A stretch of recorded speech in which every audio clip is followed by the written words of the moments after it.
Ok, benvenuti al freddo, ma con il calore dello Spirito Santo, ok? Se tu hai portato la parola di Dio, io vorrei condividere con te un testo della parola di Dio che si trova nella lettera agli Ebrei, capitolo 12, un testo che ci parla, che ci esorta in qualche modo, no? A correre la gara della vita cristiana, ma soprattutto a prendere esempio da Gesù. E si trova in Ebrei, capitolo 12, leggeremo i primi 3 versetti della parola di Dio, ok? Ebrei, capitolo 12, versetti da 1 a 3.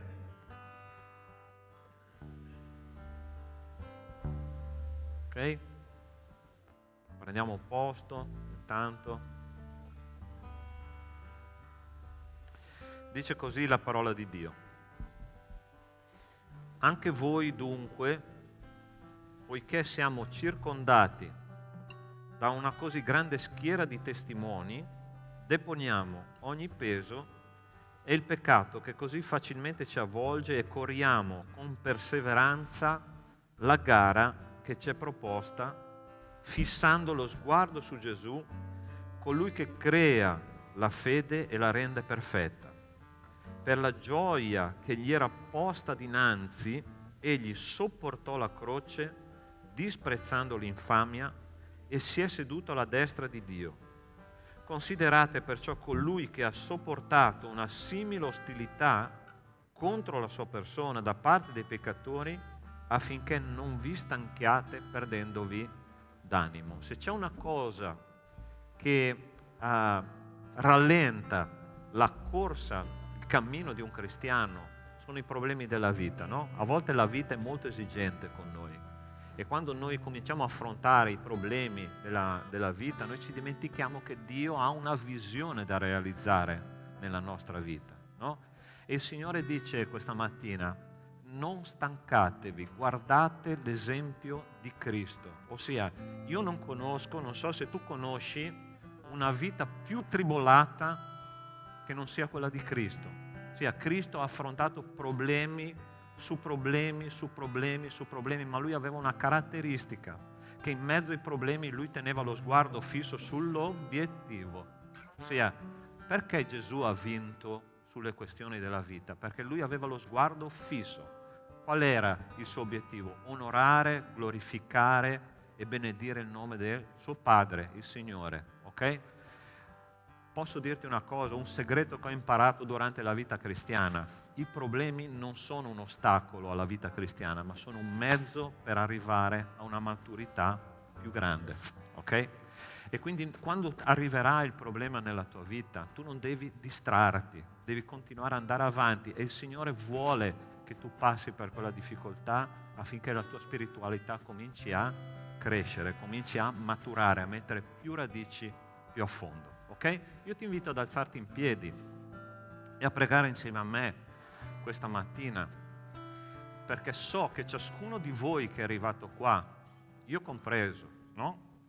Affrontiamo i problemi della vita, ma Dio ha una visione da realizzare nella mia e nella tua vita. E Lui vuole che questa mattina noi possiamo alzare il nostro sguardo e ricordare per quale motivo noi siamo qua, per onorare e glorificare il nome del nostro Signore. Teniamo lo sguardo fisso su questo obiettivo. Gli ostacoli sono uno strumento che Dio usa per farci maturare. Ok? Io vorrei pregare insieme a te questa mattina per riconsiderare alcune cose della nostra vita, no? Io non so gli ostacoli che tu stai affrontando, forse ostacoli finanziari, forse ostacoli nella salute, forse ostacoli nella famiglia, no? E il Signore dice: alza lo sguardo, perché io ho vinto il mondo e vorrei che anche tu potessi vincere come ho vinto io, ma tieni lo sguardo fisso sull'onore che tu devi dare al Signore, ok? Chiudi i tuoi occhi, comincia a pregare e chiedere al Signore che Lui possa veramente fare una trasformazione questa mattina. Io sono sicuro di una cosa, che il Signore sta già in spirito girando per i banchi di questa chiesa, cominciando a toccare dei cuori, no? e Lui vuole che tu possa assorbire con tutto te stesso, la sua parola e tutto quello che Lui ti dirà questa mattina. Nostro Dio, nostro Padre, io ti ringrazio e ti benedico, Padre, perché siamo qua un'altra volta nella tua presenza. È una gioia, Signore, poterti servire. È una gioia poter essere, Signore, qua nella tua Chiesa, davanti a te, davanti ai nostri fratelli. E Signore, tu farai un'opera e noi vogliamo essere partecipi di questa opera. Ti ringrazio perché il calore dello Spirito, Signore, ci fa stare bene, ci fa, Signore, andare avanti in mezzo a tutto quello che noi non riusciamo a capire, Signore. Tu sei Dio. Grazie, Signore, per questo. Io ti benedico e ti lodo per tutto quello che tu farai questa mattina insieme a noi, nel nome di Cristo Gesù. Amen e amen. Prima di sederti io ti chiedo di lasciare il tuo posto e di andare a salutare il tuo fratello, di dargli un abbraccio, una parola di benedizione, una stretta di mano, per favore.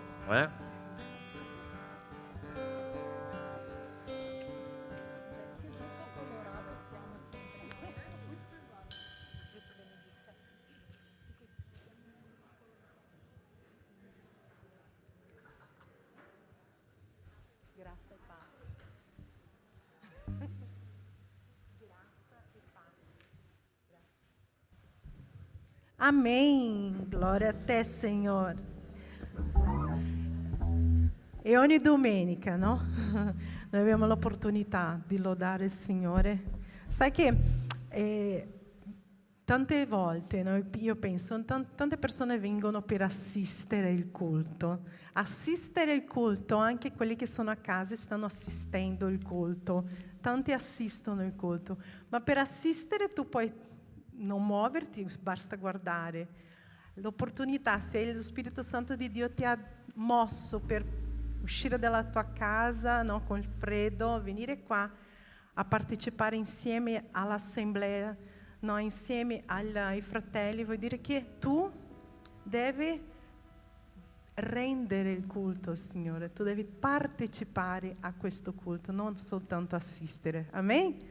E quindi noi abbiamo l'opportunità questa mattina di lodare il nome del Signore, di ringraziare con lode e adorazione, con le nostre mani, con il nostro corpo, con la nostra gioia, perché da questo siamo riconosciuti che noi siamo e apparteniamo al Signore, è la nostra gioia nel Signore. Amen? E allora io invito la Chiesa con gioia, così ci riscaldiamo anche un attimino, con gioia a lodare il nome del Signore. Amen?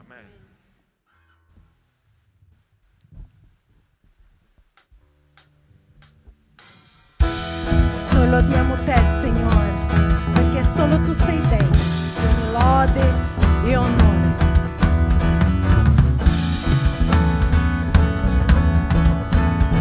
Possiamo battere le mani? Adorerò con tutto il mio cuore, loderò con la forza che ho.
nome, Signore.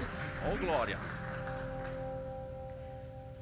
E Lui ci chiama a testimoniare, a far vedere la sua luce, a far vedere la sua vita in noi. Amen? Tu stai chiamando questa generazione a te, con il tuo amore e con la tua potenza, la tua gioventù verrà a te. Tu stai chiamando questa generazione a te, la nostra nazione vedrà la gloria tua, Signore. Ogni occhio lo vedrà.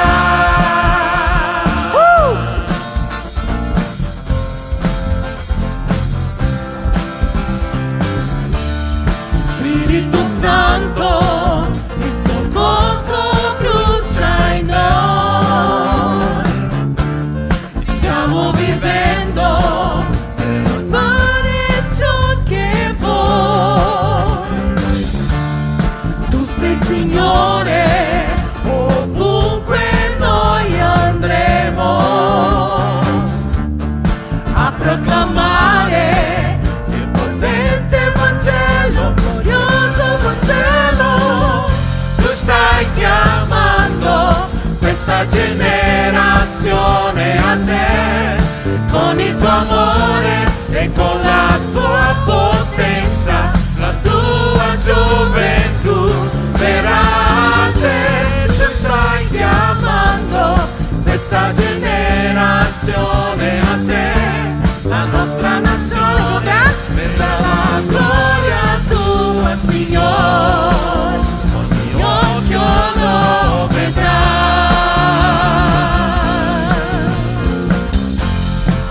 Ogni occhio lo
E noi sappiamo di questo, Padre. Noi sappiamo che la tua promessa è che un giorno tu tornerai, porterai la tua Chiesa, oh Padre. E noi siamo qui ad aspettarti. Signore, parla al nostro cuore. Fai, Signore, con che noi possiamo essere pronti per questo avvenimento. Preparaci, Signore, per questo giorno. Preparaci, dacci, Signore, la capacità di capire qual è la tua volontà nelle nostre vite, qual è la tua volontà nella vita della tua Chiesa, Signore. E facci vivere, Signore, la tua vita in noi ogni giorno nelle nostre vite. Perché tu sei grande, potente e la tua gloria riempie tutta la terra.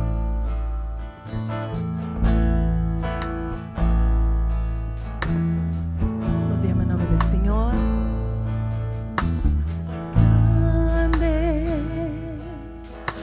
Signore, Egli è degno di ogni lode. Andiamo. La città del nostro Dio è il luogo santo. La gioia della terra.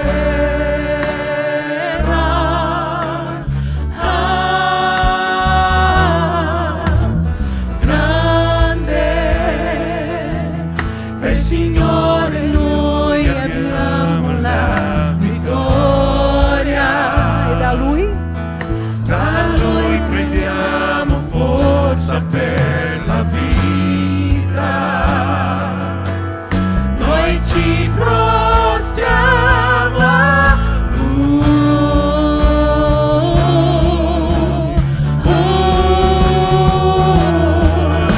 Signore, noi vogliamo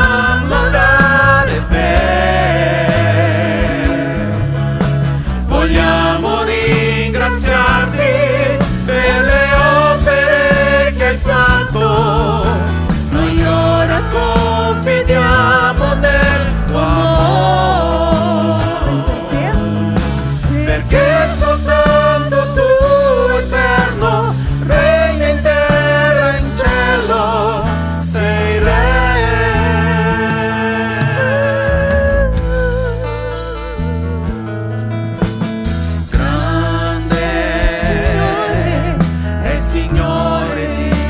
Degno di ogni lode,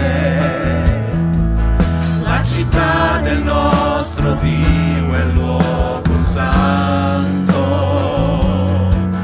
la gioia della terra.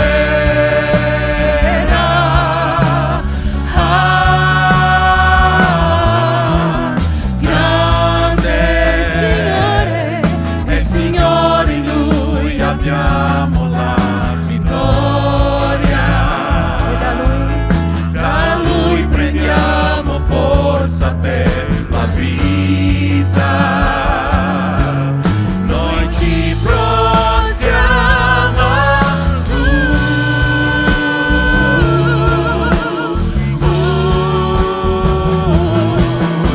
Signore, noi vogliamo dare te. Vogliamo ringraziarti per le opere che hai fatto. Noi ora confidiamo nel tuo amore, perché soltanto tu, eterno, regni in terra e in cielo, sei re.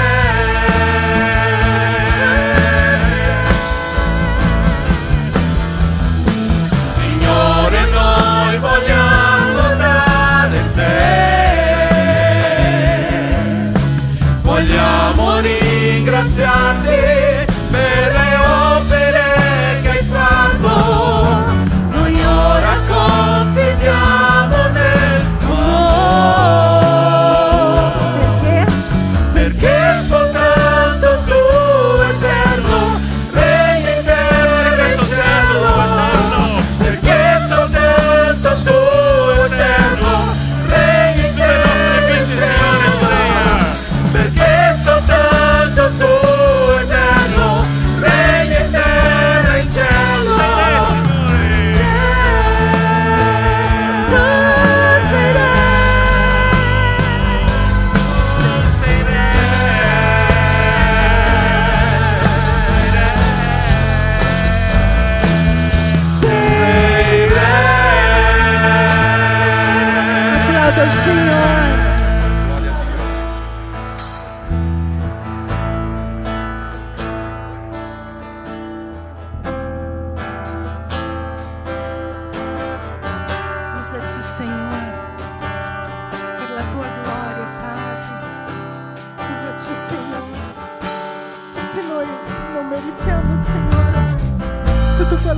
Signore, fa per noi.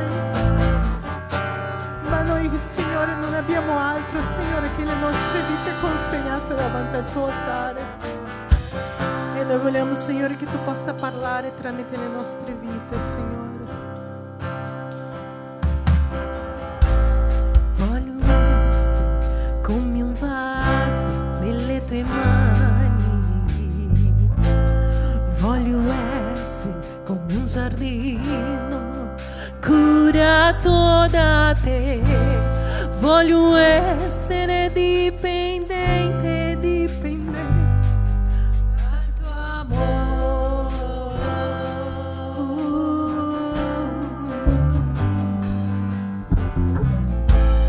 Voglio essere come un bambino nelle tue mani. Voglio essere come il servo, anelo a te. Voglio essere dipendente, dipendente dal tuo amore.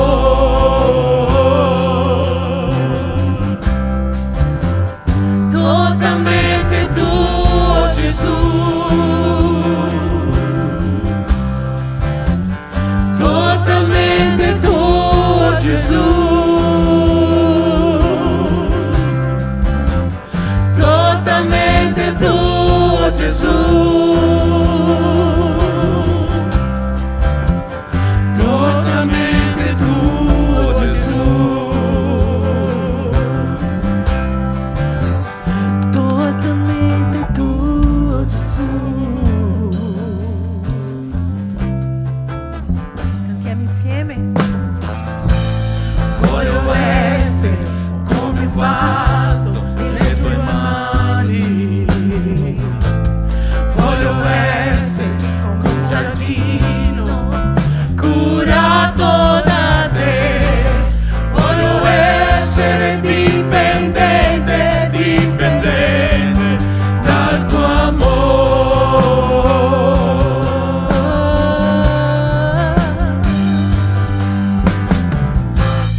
Voglio essere come un bambino nelle tue mani. Voglio essere come il servo, anelo a te. Voglio essere dipendente, dipendente dal tuo amore.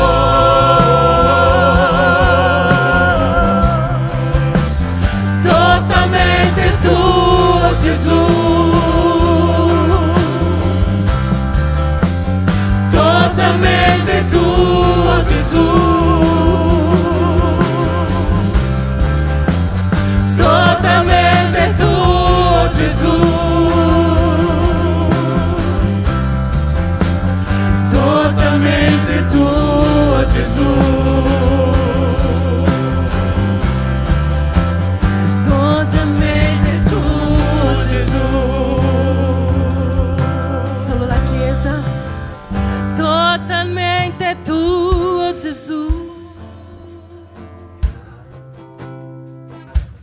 Totalmente tuo, Gesù. Io sono totalmente tuo, Gesù. Totalmente tuo, Gesù. Totalmente tuo, Gesù. Sono totalmente tuo, Gesù. Usati. Totalmente tuo, Gesù. Totalmente tuo, Gesù.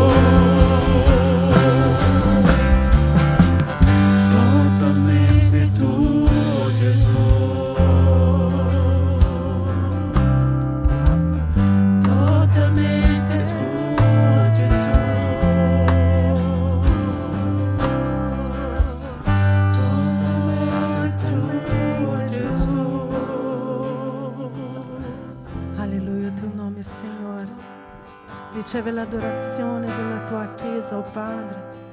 Parla ai nostri cuori questa mattina come stai già facendo, Signore. La casa è tua, Padre. Le nostre vite sono davanti a te. Riempici, Signore, della tua parola, Signore. Parla, Signore, al cuore della tua Chiesa tramite la tua parola, Signore. Che tu possa, Signore, usarci, Signore, come vuoi tu. E che le nostre vite possano essere continuamente, Signore, davanti al tuo altare. In nome di Gesù che ti ringrazio per questa opportunità di lodare il tuo nome. Amen e amen. Potete sedersi.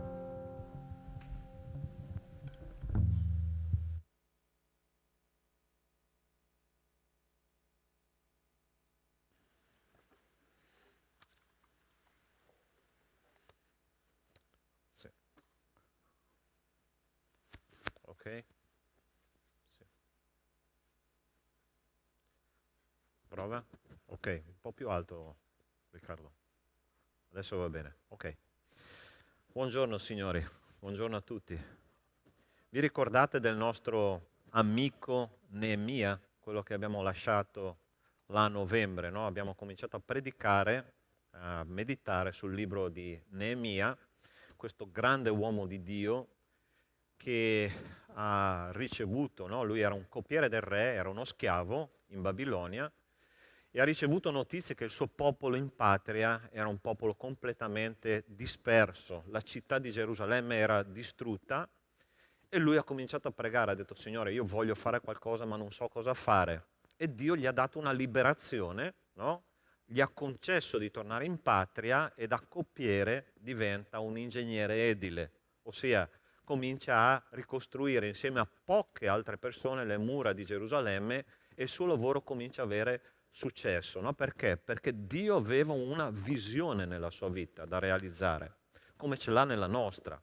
Però tante volte, come abbiamo detto all'inizio, la visione di Dio è ostacolata dai problemi della vita, ok? E io vorrei cominciare questo sermone, poi pregheremo, con questa frase che vorrei che tu fissassi bene nella tua mente, ok? Mi ha colpito in modo particolare. E dice così: quello che potrebbe essere domani si perde spesso nell'agitazione di ciò che è l'oggi. Ossia, i nostri obiettivi tante volte sono ostacolati dalla vita che mi chiama alla realtà. Ossia, devo fare questo, devo pagare le bollette, devo risolvere un problema con questo mio familiare, devo andare al lavoro, devo risolvere questa malattia, devo fare qualcosa per affrontare questi ostacoli. Ma come abbiamo detto all'inizio, gli ostacoli fanno parte della maturità e della realizzazione della visione di Dio per la nostra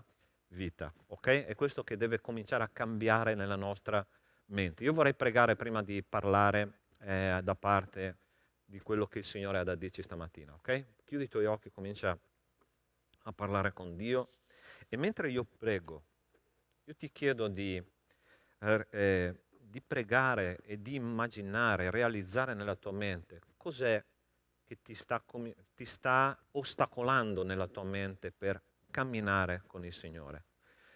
Signore nostro Dio, nostro Padre, questo uomo di Dio che si chiamava Neemia ha affrontato tante difficoltà, ma la cosa interessante è che lui ha superato tutte queste difficoltà tenendo ben presente l'obiettivo che lui aveva di fronte, ossia la visione che tu avevi per lui. Ti chiedo, Signore, di aiutarci ad attualizzare questa parola che tu ci darai stamattina nelle nostre vite personalmente e di aiutarci, Signore, a farne tesoro, perché nella tua parola c'è ogni tesoro che ci serve per vivere una vita al meglio, secondo la tua volontà. Te lo chiedo nel nome di Cristo Gesù. Amen. Amen. Non farti, è il punto numero 1 che vorrei considerare con voi, non farti distrarre da ciò che sembra umanamente buono, ok? Non permettere a ciò che ti sembra umanamente buono di distogliere i tuoi occhi dalla visione di Dio. Guarda che cosa stava succedendo a Neemia. Quando Sanballat, Tobia e Geshem l'arabo, ossia i nemici giurati di Israele, e gli altri nostri nemici ebbero udito che avevo ricostruito le mura e che non c'era più rimasta nessuna breccia, sebbene allora non avessi ancora messo i battenti alle porte, Sanballat e Geshem mi mandarono a dire: vieni e troviamoci assieme in uno dei villaggi della valle di Ono. Essi volevano farmi del male. Io mandai loro dei messaggeri a dire: io sto facendo un gran lavoro e non posso scendere. Il lavoro rimarrebbe sospeso se io lo lasciassi per scendere da voi. 4 volte essi mandarono a dirmi la stessa cosa e io risposi loro allo stesso modo. Interessante che quando noi affrontiamo i nostri problemi quotidiani, no? E quando cominciamo a risolvere, quando cominciamo ad andare oltre e riuscire a tenere la direzione che il Signore ci ha dato da seguire, allora il nemico viene con una proposta di pace. Ossia, Neemia, guarda, stai facendo un bel lavoro, ma attenzione, guarda, noi fino ad oggi forse ci siamo capiti male. Mai sentito questa frase, no? Ci siamo capiti male. Fai così, guarda, noi ti diamo un appuntamento in un paese lontano da qua. Allora è interessante questo, poi vediamo anche l'etimologia di questo nome, no? Troviamoci in un paese della valle di Ono. Sapete che cosa significa Ono? Significa, è una parola elastica in ebraico che vuol dire o ricchezza o preoccupazione. Queste due cose, no? Ossia, troviamoci in un paese, e in questo paese era lontano circa 60 km da Gerusalemme, in cui noi possiamo trovarci, possiamo fare amicizia, bere un caffè insieme, avere un rapporto, no, più profondo, perché veramente fino adesso ci siamo capiti male. E Neemia è stato invitato in questa valle, forse nella sua mente balenato, no? Ossia, Signore, in mezzo a tutte le difficoltà, in mezzo a tutti i problemi, in mezzo a tutte le sofferenze che ho passato fino adesso, forse una vacanza al mare mi farà bene. Okay? Forse un patto con i miei nemici mi farà bene, perché c'è una cosa interessante nel mondo moderno: noi vogliamo essere amici di tutti e nemici di nessuno. È vero che è così, sì o no? Non vogliamo avere problemi con nessuno. Ti posso assicurare che un cristiano ha dei nemici, sì, perché se fa una vita cristiana veramente secondo i principi di Dio, i nemici arrivano. E questo uomo, che era un uomo di Dio, che aveva cominciato a fare quello che Dio gli aveva chiesto, si era creato dei nemici che adesso gli proponevano un patto di amicizia. Vieni, facciamo una vacanza al mare. È interessante che questa valle era proprio sul litorale del mare e lui si sarebbe allontanato dal lavoro, allontanato da quello che stava facendo, allontanato dalle persone che gli stavano collaborando insieme a lui per realizzare la costruzione delle mura di Gerusalemme, e sicuramente, fratelli, si sarebbe allontanato da Dio. Ma lui ha capito subito che queste persone avevano una cattiva, una pessima intenzione nei suoi confronti e soprattutto nei confronti del ministero che lui stava svolgendo. A un certo punto lui capisce, perché era un uomo secondo la volontà di Dio, e dice: queste persone volevano farmi male. Ossia, ha riconosciuto subito il giochetto del diavolo. A volte noi, fratelli, interessante, ma cosa vuoi che sia andare via dalla chiesa per una settimana o 2? Anche se non vado al culto, vado con i miei amici, vado al mare, vado a divertirmi. Io non so te, ma se c'è una cosa che mi manca alla fine settimana, se io manco un culto, mi manca l'anima. Ossia, dico, è una settimana buttata al vento. Perché? Perché non vado ad adorare al Signore insieme ai miei fratelli. E questo uomo che stava facendo un lavoro enorme, e subito dopo lo dice: io sto facendo un gran lavoro e non posso scendere. Ossia, c'è un'espressione in italiano molto interessante che dice così: scendere a compromessi. Okay? Io so che in altre lingue la parola compromesso è un'accezione positiva, ossia ho fatto un compromesso con Dio, è positiva.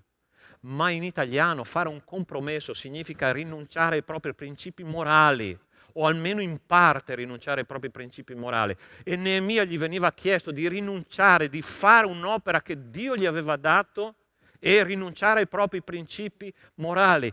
Cari miei, il nemico ogni giorno ci dice nelle piccole cose della vita di rinunciare ai nostri principi morali, di spostare il confine di quello che posso fare e non posso fare. E il Signore ci dice: non allontanarti dal lavoro che io ti ho dato da fare, perché se tu ti allontani dal lavoro che io ti ho dato da fare, le mura non vengono più ricostruite. Sapete che cosa stiamo facendo nel mondo moderno, cari miei? Come Chiesa CBA, Chiesa Battista Agape, stiamo ricostruendo le mura spirituali di questa nazione che sono distrutte. Le mura sono distrutte, le vite sono perse. E il Signore ci dice: vieni all'incontro di preghiera. Fratelli, che meraviglia questo incontro di preghiera di questo giovedì.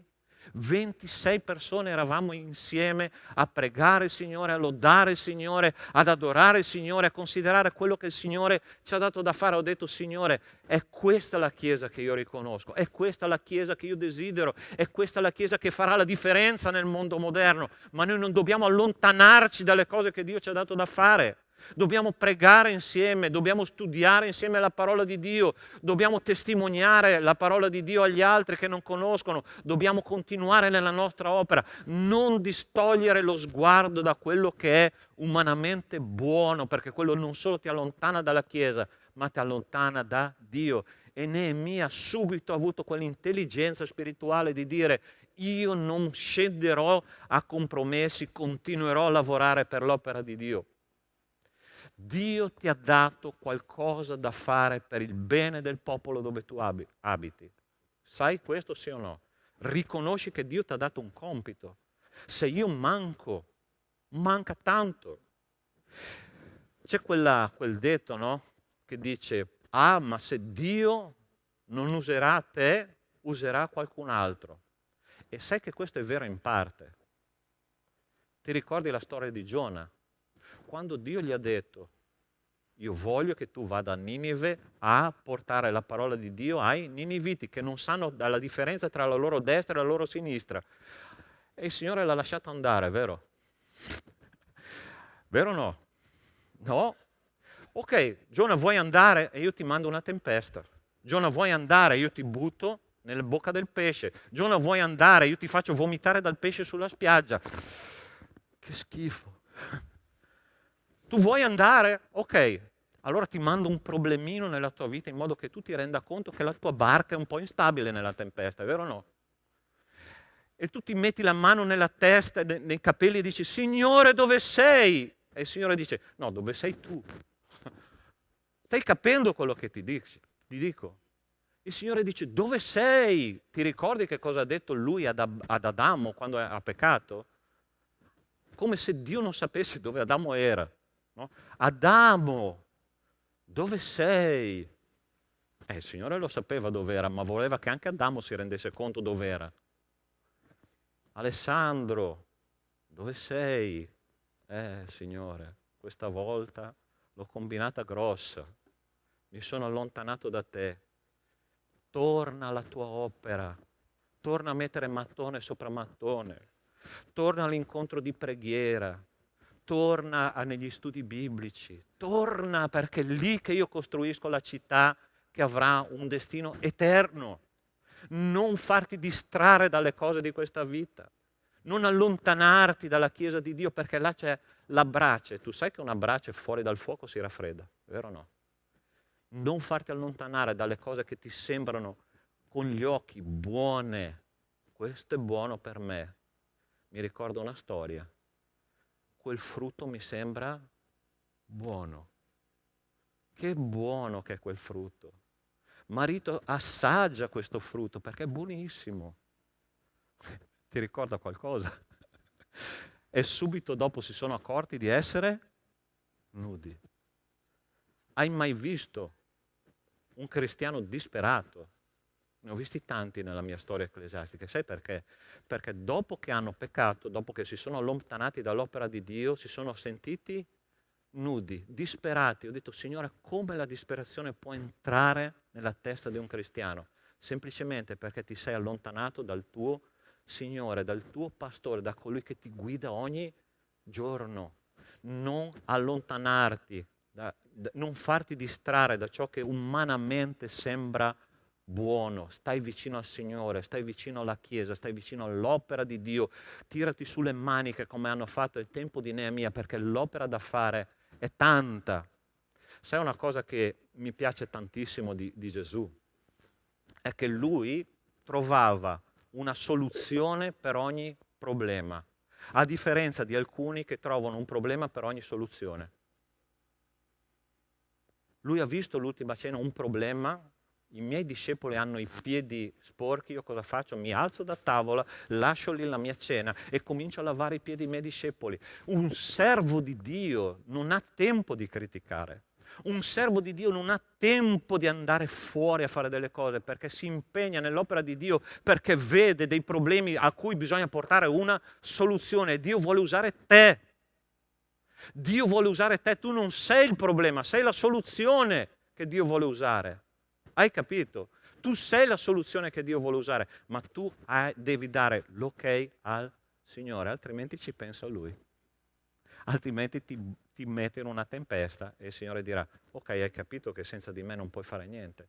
Allora, vieni vicino a me, dice il Signore, continua nella mia opera. Punto numero 2. Neemia ha affrontato un'altra cosa. E il consiglio che ti do stamattina è: non farti distrarre da critiche e accuse. Allora, chissà chi entra in un ministero, chi entra nell'opera, chi entra nella vigna del Signore per lavorare, chi ricostruisce le mura, la prima cosa che deve essere cosciente è che troverà critiche e accuse, ok? Perché noi abbiamo a che fare con un mondo spirituale che non ci darà tregua, perché quando noi facciamo l'opera di Dio, perché ogni azione che noi facciamo nel mondo spirituale avrà una reazione uguale e contraria. Stai attento che cosa ha affrontato Neemia. Dice così: allora Sanballat, ossia subito dopo che lui ha rifiutato l'invito per andare a fare pace con loro, allora arriva la tecnica numero 2, che è quella dell'accusa e della critica. Allora Sanballat mi mandò a dire la stessa cosa una quinta volta per mezzo del suo servo, che aveva in mano una lettera aperta nella quale stava scritto: corre voce fra queste popolazioni, e Gasmo l'afferma, che tu e i giudei meditate di ribellarvi e che perciò tu ricostruisci le mura, e stando quel che si dice, tu dovresti diventare il loro re e avresti perfino costituito dei profeti per farti proclamare re di Giuda a Gerusalemme. Questi discorsi saranno riferiti al re. Vieni dunque e parliamone assieme. Io gli feci rispondere: le cose non stanno così come tu dici, ma sei tu che le inventi. Tutta quella gente voleva impaurirci e diceva: perderanno il coraggio e il lavoro non si farà più, ma ora Dio fortificami. Allora, interessante il sistema che questi nemici di Dio hanno usato. Nell'antichità, quando si consegnava una lettera, la lettera era obbligatoriamente con un sigillo, ok? Era completamente sigillata, non poteva essere aperta da nessuno se non quello che la riceveva. E la cosa interessante di questo uomo, che si chiamava Sanballat, il nemico dell'opera di Dio, manda una lettera, dice invece, aperta, ossia tutti potevano leggerla, tutti potevano ascoltare chi leggeva quella lettera. In quel modo che cosa si sarebbe sparsa la voce? Che quell'uomo, ossia Neemia, l'uomo di Dio che faceva l'opera di Dio, voleva diventare re, ossia la voce si sarebbe sparsa che Neemia era un finto umile, che voleva prendere il posto del re che era già costituito e che lui faceva l'opera per se stesso. Allora, ti posso svelare un segreto. Perché la critica fa così male? Ok? C'è un motivo ben specifico. Per un semplice motivo. Perché ti accusano esattamente di quello che tu stai cercando di evitare. Ossia, Neemia in tutti i modi cercava di evitare di essere un despota, cercava di evitare di prendere in mano la situazione se non lasciarla nelle mani di Dio, e le persone di cosa lo accusavano? Esattamente di quello che lui voleva evitare. E tu dici: ma Signore, io sto facendo tutto per evitare questo e le persone mi accusano proprio di quella cosa lì. E sai perché? Perché Satana è uno psicologo raffinato. lui conosce bene la psiche umana e mette il dito esattamente lì dove ci duole. Posso dirti una cosa? Hai mai ricevuto una critica quando hai fatto qualcosa in chiesa? Alza la tua mano se hai ricevuto critiche. Ah? Tutte e due anche un piede, no? Ma interessante questa cosa, tu fai e chi si siede comincia sembra, sai quei burattini che si trovano, sai quello che c'è nel negozio dei cinesi, no? Ossia, la gente trova dei modi creativi, no? Per criticare l'opera che tu stai facendo, creativi.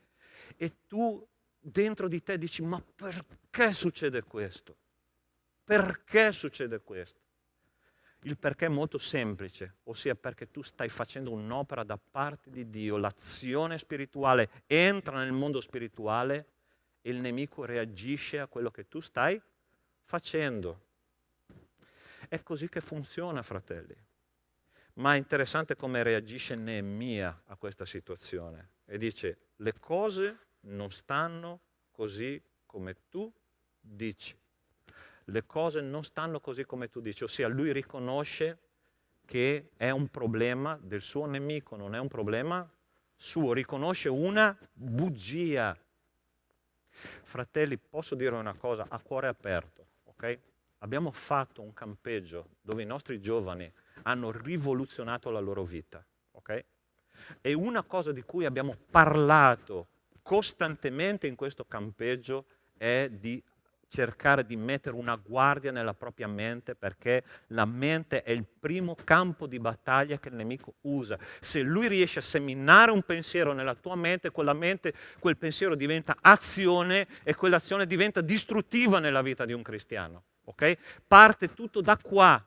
Se tu non metti una protezione alla tua mente, tu sei finito. Il nemico ti ha fregato.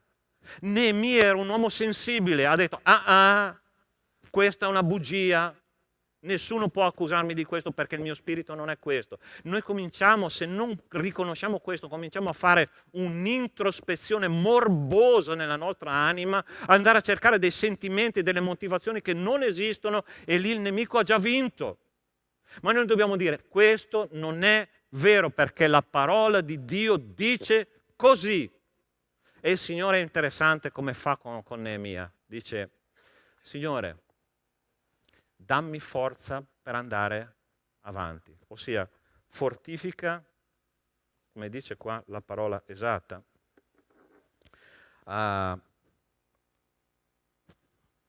fortifica le mie mani. Ossia, dammi forza, dammi testardaggine per andare avanti. Cosa tu devi fare quando arrivano le critiche? Abbassare la testa come quei mussi, si dice qua in Veneto, come quegli asini che abbassano la testa e vanno avanti qualsiasi ostacolo ci sia. Ossia, Signore, dammi forza, perché le critiche tolgono forza. Ma tu vai avanti nella tua opera, sei sicura che Dio ti ha dato, sei sicuro che Dio ti ha dato quel compito da fare, vai avanti, non ascoltare le critiche, mettiti i tappi nelle orecchie e vai avanti per la strada che Dio ha tracciato davanti a te. Se hai un problema nella tua vita, non permettere di critica, non permettere che quella critica distrugga l'opera che Dio vuole fare attraverso di te, perché sarebbe terribile. Guarda che cosa dice la fine di questa storia. Dice così, Neemia 6,15, le mura furono portate a termine il 25° giorno di Elul in 52 giorni. E quando tutti i nostri nemici lo seppero, tutte le nazioni circostanti furono prese da timore e provarono una grande umiliazione, perché riconobbero che questa opera si era compiuta con l'aiuto del nostro Dio. Vuoi fare cadere la goccia dal naso ai tuoi avversari?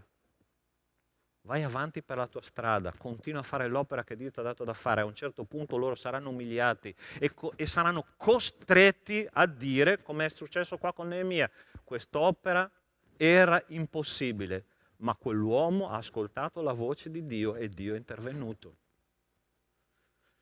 Quando noi diciamo è finita, Signore, ti è mai capitato nella vita di dire, Signore, questa volta veramente non ne esco? Ti è mai capitato? E allora è proprio lì che il Signore dice, ok figlio, adesso che sono finite le tue risorse, adesso entra in gioco il Signore, entra in campo l'allenatore e fa tutta la differenza. Ossia, io devo fare fino a che arrivo e da lì in poi entra in gioco la mia fede. Signore, adesso prendi in mano tu e fai tu, perché so che farai molto meglio di me. Neemia ha dato l'opportunità, Signore, di lavorare potentemente nella sua vita e il Signore si è manifestato. Ma finché noi facciamo con le nostre forze, finché noi ci facciamo condizionare la nostra mente dall'avversario, il Signore non può lavorare. Ma quando noi diciamo, Signore, è finita, non ce la faccio più, adesso tocca a te. Ed è interessante che il Signore entra in campo e ci farà vedere miracoli. Sei convinto di questo? Abbiamo un Dio dell'impossibile, sì o no? È così che ha lasciato fare Neemia. E quest'opera, il mondo ha riconosciuto che era un'opera che veniva da Dio. Un'opera che veniva da Dio. Rifiuta le critiche, fratello. Rifiuta le critiche, sorella. Vai avanti per la visione che il Signore ti ha dato, perché il Signore farà grandi cose attraverso di te. Ma tu devi essere attento, non farti fermare, non farti cadere a terra da una semplice parola che viene dal mondo spirituale. Metti nella tua testa la parola di Dio che ti ha detto vai avanti per quella strada. Ti ricordi di Mosè? Quando Mosè è arrivato davanti al Mar Rosso, dietro aveva il nemico, davanti aveva il Mar Rosso chiuso, e lui ha detto, Signore, adesso cosa faccio? E il Signore gli ha detto, perché gridi a me? Metti il tuo bastone e cammina. Ed è interessante che appena ha messo il suo bastone nell'acqua, le acque si sono aperte, è andato avanti e il popolo è camminato all'asciutto, sì o no? E il Signore ti dice stamattina, metti il tuo bastone nell'acqua e cammina, perché le critiche ci saranno, ma a te non te ne deve importare niente, perché il Signore ti ha dato un'opera da fare. E se tu fai così, il Signore opererà potentemente nella tua vita. Amen? Terzo punto, questo è un buon compagno di camminata di Neemia che si chiama Paolo. Conosci?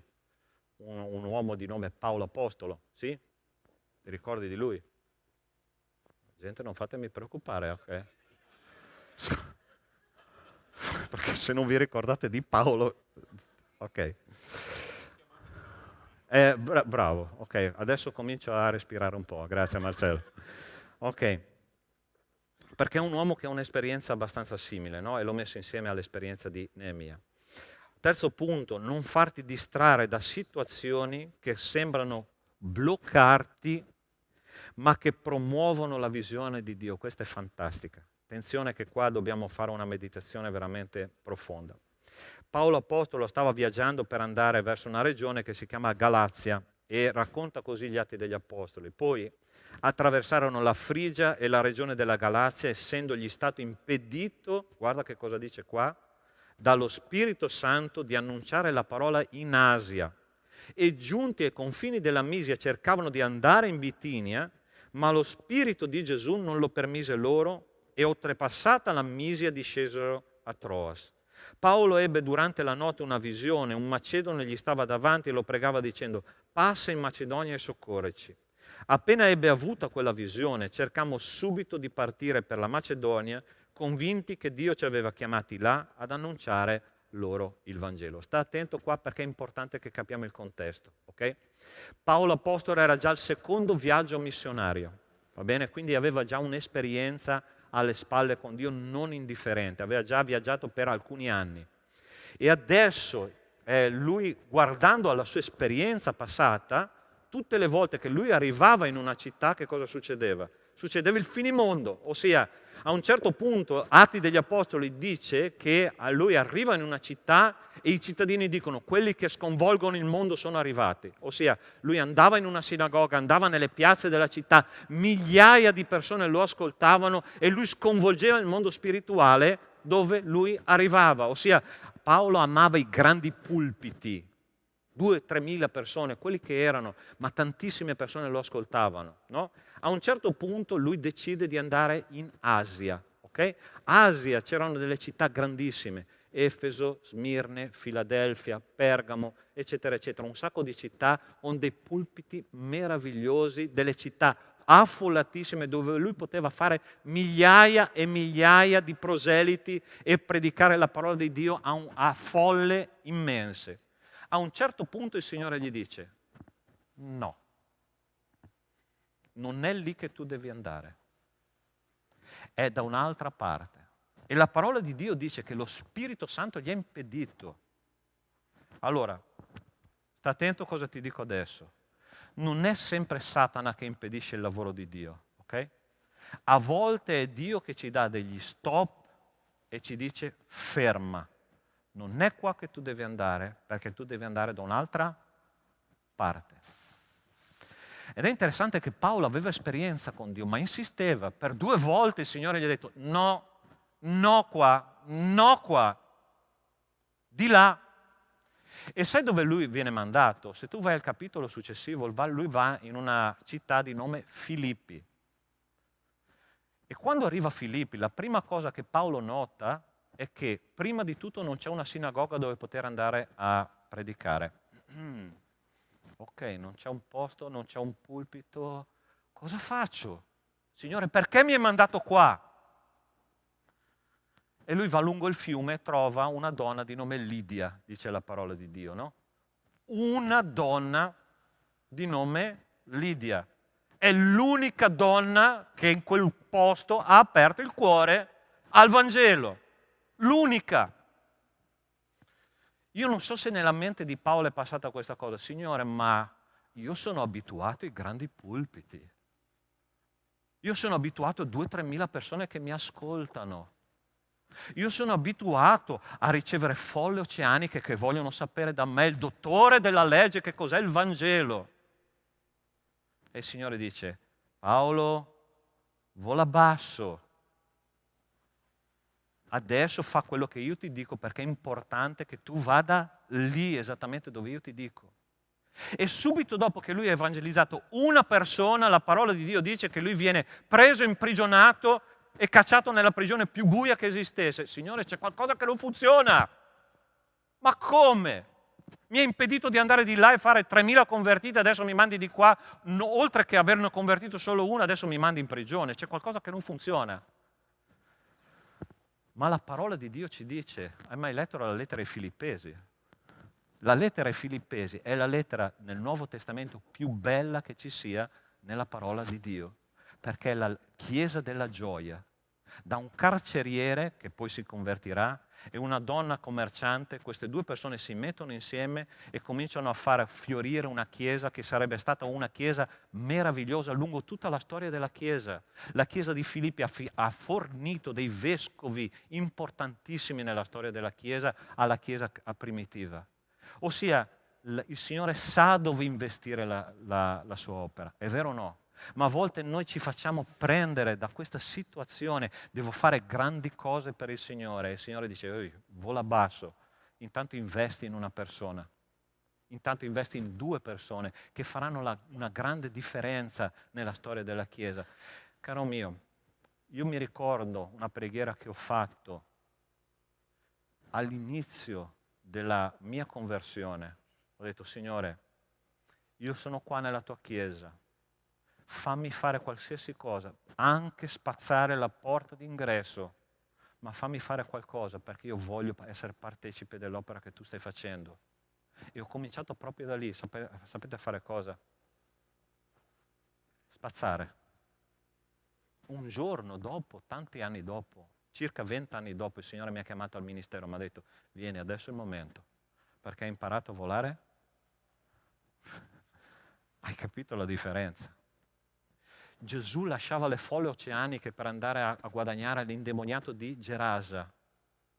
Una persona solo, improbabile, ma che ha fatto tutta la differenza nella sua regione. Dio l'ha mandato come un missionario là. A volte Dio ci fa fare delle cose umili. Ti racconto la storia di un missionario americano, molto interessante. A un certo punto, anche lui pieno della voglia di lavorare per il Signore, ha scoperto che negli Stati Uniti, nel centro, proprio nel mezzo degli Stati Uniti, sai quei paesi dispersi che tu vedi nei film dove ci sono quei rotoli di erba che girano, no, per le strade? C'era un villaggio dove nessuno conosceva il Signore, ok? E là lui sapeva che c'erano dei bambini di strada che era un fenomeno molto sviluppato. A un certo punto, arrivando vicino a questo villaggio, un bambino gli chiede un passaggio e questo bambino si vedeva che aveva una fame terribile. Il missionario aveva sul cruscotto dell'auto un panino, ok? E questo panino, lui ha visto che questo bambino lo fissava attentamente, gli ha detto: hai fame? Sì, ho fame. Gli ha dato il suo panino. Mentre lui gli dava questo panino e mentre questo bambino mangiava, lui ha cominciato a condividere il Vangelo a questo bambino. Questo bambino, mentre facevano il viaggio di ritorno nel villaggio, si è convertito ed è stato scoperto che questo bambino era un capobanda di una banda di mini criminali che ha cominciato a evangelizzare quella banda.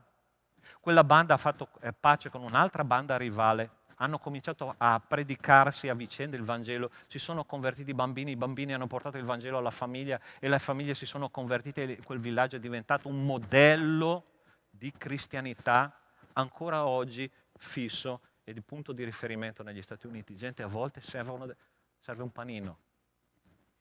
Stai capendo quello che ti dico?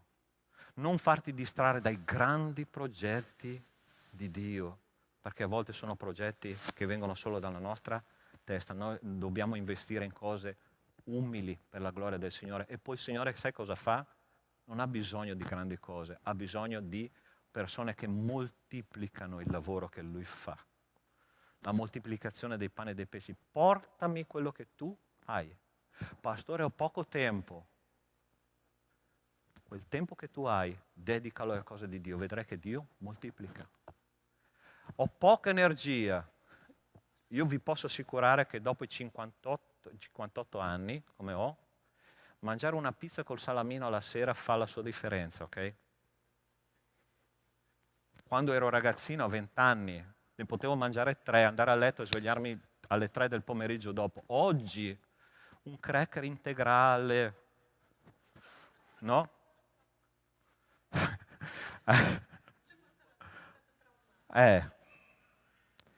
Ossia, non ho più l'energia di un ventenne, ma io so una cosa.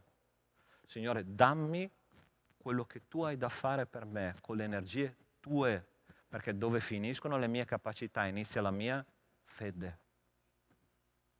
Tu vuoi cominciare a camminare sulle acque? Non devi pensare non ce la faccio, devi pensare il mio Signore me la farà fare. Ma tu devi tenere lo sguardo fisso. Paolo Apostolo è fantastico quest'uomo, sai perché? Perché lui aveva cominciato male, voleva andare da una parte, il Signore gli ha detto no per 2 volte, ma dopo che Dio gli ha mandato la visione ha detto il Signore ci chiama lì. Lui ha cambiato subito idea, è andato là dove il Signore lo voleva. Ed è noi che dobbiamo fare così, non facciamoci distrarre da situazioni che sembrano bloccarci, ma che promuovono la visione di Dio. Ultima cosa, non farti distrarre, questa è la parte più difficile, sono ben consapevole di questo. Non farti distrarre dalla sofferenza. La sofferenza purtroppo è un articolo che nessuno vuole, vero? A chi piace soffrire qua? C'è qualcuno? Lo esorcizziamo subito, ok? E perché io non avessi a insuperbire per l'eccellenza delle rivelazioni che mi è stata messa una spira nella carne, un angelo di Satana per schiaffeggiarmi affinché io non insuperbisca. 3 volte ho pregato il Signore perché l'allontanasse da me ed egli mi ha detto la mia grazia ti basta perché la mia potenza si dimostra perfetta nella debolezza. Perciò molto volentieri mi vanterò piuttosto che delle mie debolezze affinché la potenza di Cristo riposi su di me. Per questo mi compiace in debolezze, in ingiurie, in necessità, in persecuzioni, in angustie per amor di Cristo, perché quando sono debole allora sono forte. Paolo stava reclamando davanti a Dio guarigione, ossia chi non lo farebbe, no? Signore, per favore, sono un missionario. Voi sapete che Paolo probabilmente aveva una malattia agli occhi gravissima. Provate a immaginare una persona che doveva viaggiare in tutto l'impero romano con una malattia agli occhi, una cosa proprio terribile. non riusciva, doveva farsi accompagnare dalle persone per andare in un posto, no? E lui ha chiesto al Signore, ha detto: Signore, per favore, guariscimi da questa cosa. 3 volte. Ok? L'Apostolo Paolo era uno tosto, che insisteva con Dio, no? E il Signore gli ha detto: no, Paolo, non posso fare questo per te, perché se io faccio questo per te, se ti guarisco, tu ti allontani da me. Allora, con le nostre preghiere, fratelli, noi non possiamo cambiare il carattere di Dio, perché il carattere di Dio è geloso. Se noi ci allontaniamo da Lui, Lui dice: questo no. Ho scoperto una cosa, ti dico un altro segreto, per questo mi devi pagare però. No, sto scherzando. Ci sono malattie che ti avvicinano a Dio e ci sono guarigioni che ti allontanano da Dio. Tu sai questo? Ti ricordi la storia dei 10 lebbrosi guariti?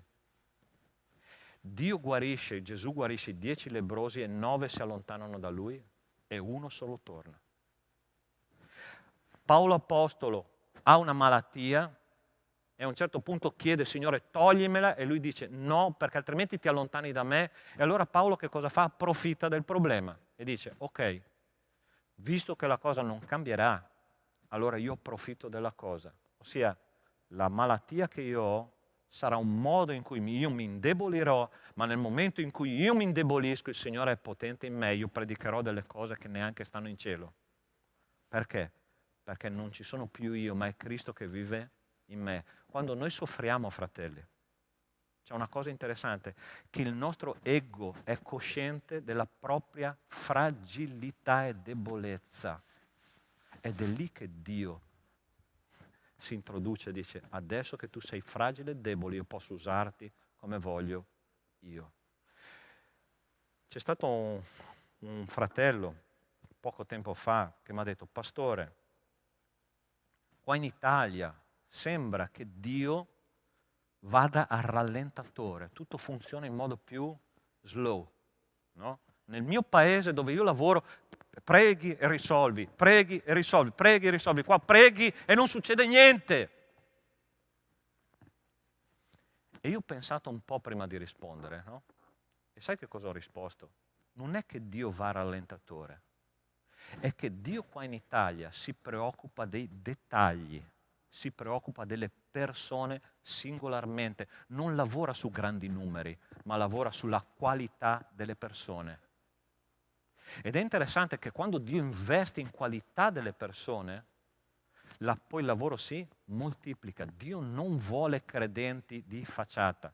C'è una storia di un mio fratello della mia chiesa di origine a Mantova, che mi ha raccontato a un certo punto, è arrivato da un paese straniero, e lui era stato battezzato nella sua chiesa, e c'erano più o meno 3.000 giovani nella sua chiesa. Tutti si battezzavano, che cosa ha fatto? Mi battezzo anch'io, ok?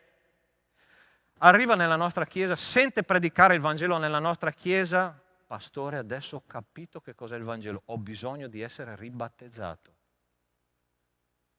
Hai capito la cosa? Ossia, Dio fa le cose in modo profondo nelle persone, investe in quelle persone, va piano a far camminare quella persona, perché correre nel mondo spirituale rischiamo di farci male. Il Signore ci fa fare passo dopo passo, con calma, con debolezza, con fragilità, ma con qualità. E Dio vuole fare qualità nella mia vita, Dio vuole qualità nella tua vita, perché se Lui fa qualità, fa moltiplicazione. Hai capito? Tu vuoi conquistare l'Italia per Cristo, sì o no? 109 città ci sono in Italia, ok? Ogni giorno io prego per una cosa, che in ognuna di queste città ci sia un pastore secondo il suo cuore e secondo dei credenti veri che possano provocare un risveglio spirituale in questa nazione. I Neemia dei tempi moderni servono. E sai che Dio vuole usare? Me e te. Ma posso dirti una cosa: non farti distrarre. Non farti distrarre, perché Dio vuole che tu tenga l'occhio, lo sguardo fisso su quello che Lui ti ha dato da fare. Okay? Non farti distrarre dalla sofferenza, non farti distrarre dalle critiche, non farti distrarre da quello che sembra umanamente buono, non farti distrarre perché Dio va davanti a te, tieni lo sguardo fisso, passo dopo passo su quello che Lui vuole fare. Pastore, come faccio? Vieni agli incontri di preghiera, partecipa agli incontri di studio biblico, spendi tempo quotidiano con Dio nella tua casa, chiudi la porta della tua camera perché Dio ha tante cose da dirti. Io penso che prima o poi qualcuno mi lapiderà in questa chiesa perché ogni giorno, ogni volta che io predico dico questa cosa: passa tempo con Dio, passa tempo con Dio, fratello, passa tempo con Dio, sorella, perché così non perderai la visione in mezzo a tutte le difficoltà della vita. Hai capito la parola di Dio stamattina? Amen? Era per te come era per me? Sì? Ok? Allora io voglio pregare insieme a te. Ricorda Neemia, ricorda Paolo, persone spirituali che hanno affrontato un sacco di problemi, ma molto più grandi dei nostri.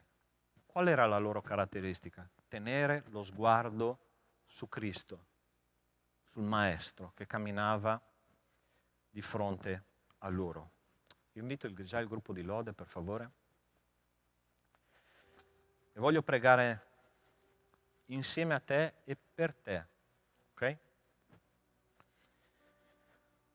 Forse c'è stato un momento nella tua vita in cui hai preso una deviazione laterale. Hai detto: Signore, tante cose da fare, ho lasciato perdere il ministero. Non lasciarti distrarre. Sai chi è che ti ha deviato dal ministero? Sai chi è che ti ha deviato dall'opera che Dio vuole fare? Il nemico. Il nemico. E io sono qua per pregare insieme a te questa mattina, perché il Signore ti rimetta su quella strada, ti rimetta su quel cammino che Dio ha tracciato per te. Dio ha una visione per te. Lui va a fare un'opera attraverso di te, ma tu devi essere disponibile. Io pregherò in questo momento proprio per le persone che hanno sentito che la parola di Dio era per loro. Signore nostro Dio, in questo momento io voglio pregare, identificare, Signore, le persone che stanno dicendo nel loro cuore: Signore, voglio tenere lo sguardo fisso su Cristo. Voglio fare la opera che Cristo mi ha dato da fare su questa terra. Non voglio lasciarmi distrarre da tutte le cose che il nemico mette ogni giorno nella mia vita. Voglio chiederti, Signore, di farmi vedere i grandi miracoli che tu hai in serbo per me. E sono tanti. L'opera è grande, ma la fede fa la differenza. E io voglio chiederti questa mattina, tutta la Chiesa pregando, per favore, se tu hai sentito che la parola di Dio era per te, io voglio identificarti e pregare per te e ti chiedo di alzarti in piedi dove tu sei in questo momento, ok? Dio ti benedica qua davanti, Dio ti benedica, Dio ti benedica, Dio ti benedica, amen. Gloria a Dio, il Signore sta facendo un'opera. Tu che sei già nel ministero, stai già facendo qualcosa per il Signore, ma senti che non c'è più quella spinta di prima. Io ti chiedo se tu vuoi fare di nuovo un patto col Signore e dire: Signore, ridammi quella grande energia, quel grande entusiasmo, quella visione che non ho più. Io ti invito ad alzarti nel nome del Signore. Non avere paura. Dio ti benedica là, Dio ti benedica qua. Amen. E voglio pregare insieme a te perché il Signore possa rinnovare queste tue energie, queste tue forze per servirlo al meglio. Nostro Dio, nostro Padre, io ti ringrazio perché la tua opera, Signore, appartiene a te. E Signore, noi vogliamo inserirci questo cammino che tu hai riservato per ciascuno di noi, abbiamo un'opera grandiosa da compiere. Mettere mattone su mattone, recuperare, Signore, la dignità delle mura del nostro paese che sono state distrutte dal nemico. Ma Signore, so anche che tu vuoi utilizzare ciascuno di noi. Adesso, Signore, che noi abbiamo dato un passo di fede, io ti prego nel nome di Cristo Gesù di riempire di Spirito Santo, di sapienza, di unzione questi cari, Signore, che hanno dato un passo di fede, e che tu possa accompagnarli fuori da questa chiesa con una consapevolezza che tu li hai visitati e che gli dai, Signore, una nuova capacità, una nuova forza, un rinnovamento delle loro vite per la tua gloria e per il tuo onore. Te lo chiediamo, Signore, nel nome di Cristo Gesù. Amen. Puoi dare un abbraccio alla persona che si è alzata vicino a te? Per favore.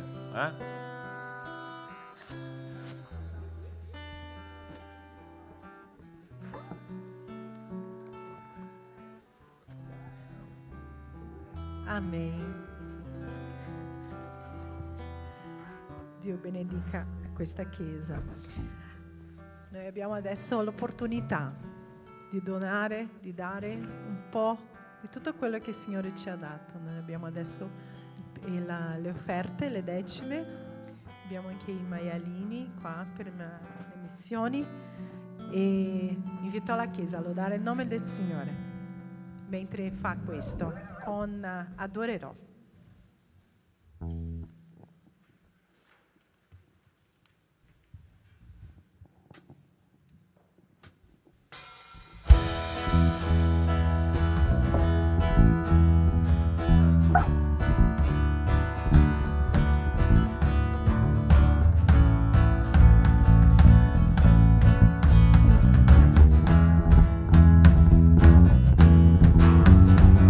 Adorerò.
Alleluia al tuo nome, Signore. Gloria a te, Signore. Ti ringraziamo per l'opportunità, Signore, di donare, per l'opportunità di offrirti, Signore, le decime e le offerte, Signore. Tu possa riempire di benedizione la tua Chiesa, Signore, e benedire ogni famiglia qui che ripresenta, Signore, e la tua Chiesa, Signore, possa avanzare, Signore, tramite anche queste cose. Grazie, Signore, per tutto ciò che fai nelle nostre vite, per le tue misericordia e benedizione che, Signore, ci dà ogni giorno. In nome di Gesù ti ringraziamo. Amen. Amen. Ok, potete sedervi.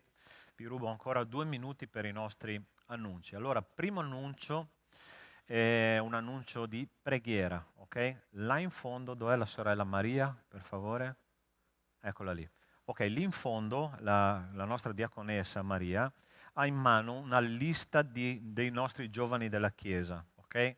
Quelli specialmente che hanno partecipato al nostro ritiro spirituale, al nostro campeggio. Allora abbiamo deciso come comunità di fare un'adozione in preghiera dei nostri giovani, ok? Allora loro sono tornati pieni di entusiasmo, con la voglia di cambiare il mondo, come sempre capita dopo un campeggio, ma ovviamente quando noi abbiamo queste intenzioni, come abbiamo studiato stamattina, il nemico cerca sempre di affrontare. Allora, qual è il nostro compito come Chiesa? Di pregare per loro. Se tu vuoi partecipare di questa catena di preghiera, che non è una catena di Sant'Antonio, ok? Questa catena di preghiera per loro, abbracciare i nostri giovani con la preghiera, allora tu puoi rivolgerti alla sorella Maria, lei ti darà qualche nome e tu ti prenderai l'impegno di pregare per loro costantemente, ok? Questo stiamo già facendo in diverse persone, ma se tu vuoi partecipare a questa battaglia sarai benvenuto, ok? Seconda cosa, 11 febbraio, ok? Ci sarà la nostra serata delle coppie con cena. Non è ancora stato deciso il posto dove andremo, cose che vi diremo pian piano nelle prossime settimane, ma se tu vuoi partecipare con tuo marito, con tua moglie, anche come fidanzata o fidanzato, non c'è nessun problema, puoi rivolgersi al fratello Eliezer e Jessica che sono qua davanti, ok? Per maggiori delucidazioni. Va bene?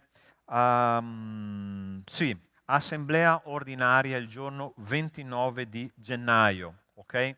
È un'assemblea dove è l'assemblea ordinaria della Chiesa. Tutti i membri attivi della Chiesa sono caldamente invitati a partecipare. Avremo l'ingresso di nuovi membri, dovremo discutere del bilancio della Chiesa, ci sarà l'elezione del nuovo consiglio direttivo, perciò sarà un'assemblea importantissima e ogni membro della Chiesa Battista Agape è convocato a quell'assemblea.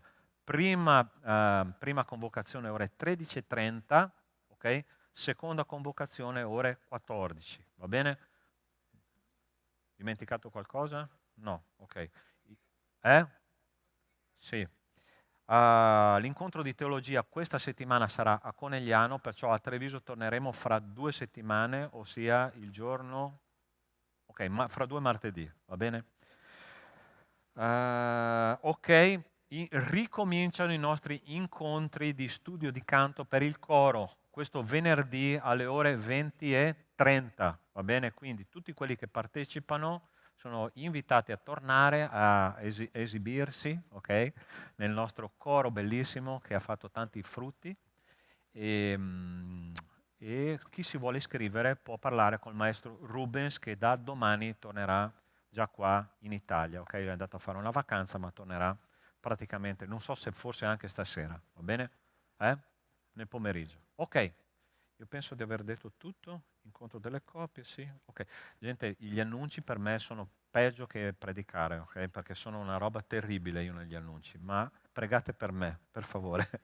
Dio mi liberi dagli annunci. Ok, alziamoci in piedi per favore e chiudiamo il nostro culto con una preghiera.